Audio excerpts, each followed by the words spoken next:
Welcome back to Concise Microbiology Exam Preparatory Revision video with me, Kavithandal. Today we'll be seeing a topic of serology, that is viral test. Before that, if you are not subscribed to our channel, do subscribe for more interesting videos like this, and as well press the bell icon so that you will receive a daily video notification. Basically, this serological test is where we use the antigen to detect the antibody. Here the antibody is HNO agglutinin for diagnosis of typhoid fever, which is caused by salmonella. This salmonella is basically of typhi and paratyphi, which is causing typhoid fever. So every antigen or every bacteria has its own antigen, and here it is a flagellate. Therefore, it has two different types of antigen. One is O and H antigen, and the same is for paratyphi A and B, which has O and H antigen. Now, this typhi O antigen is marked as TO, and typhi H antigen is TH. Paratyphi O is AO, and this goes.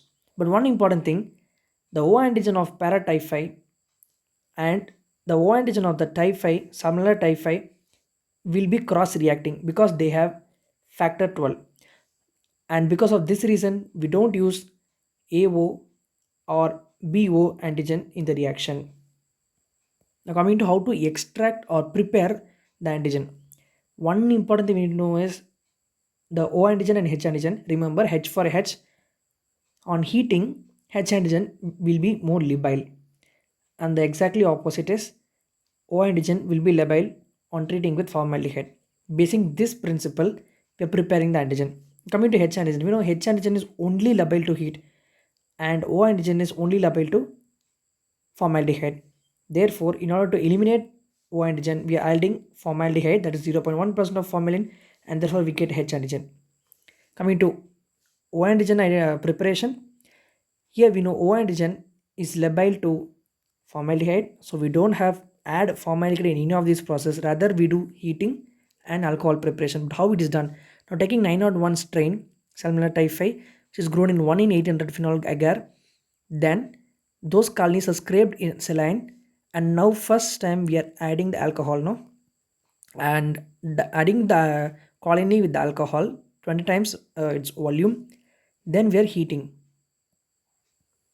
On heating for half an hour at 40 to 50 degrees Celsius, we centrifuge and resuspend the colonies in saline, and then we add chloroform as a preservative. Thus, we get O antigen. This is all about preparation of antigen. Though nowadays these antigen are ready-madely available in the kits.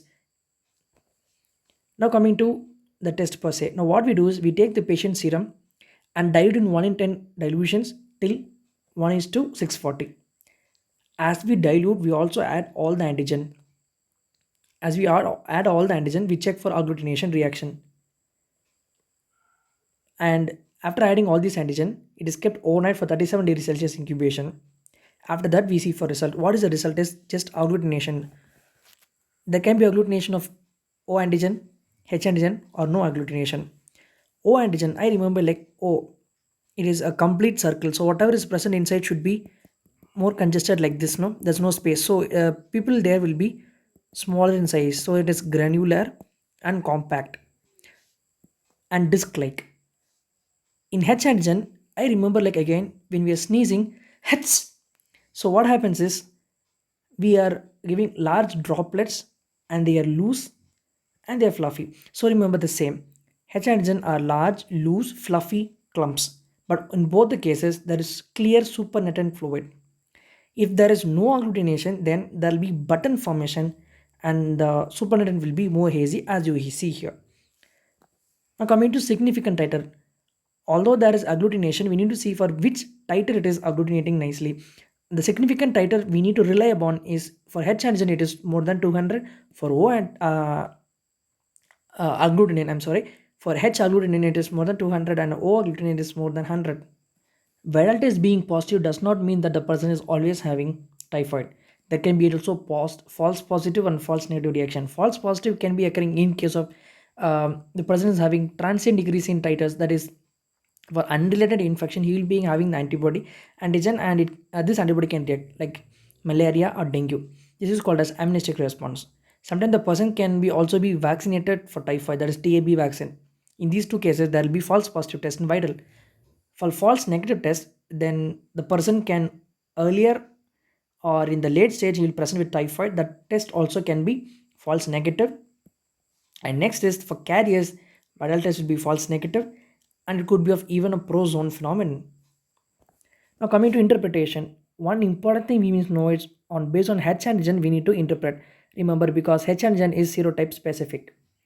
O antigen is non-specific but it denotes recent infection. So coming here on titer, TO TH is become positive, agglutination is seen in this, then it is typhi, because H is specific for similar typhi, and this type 1 typhi is the organism TO and AH.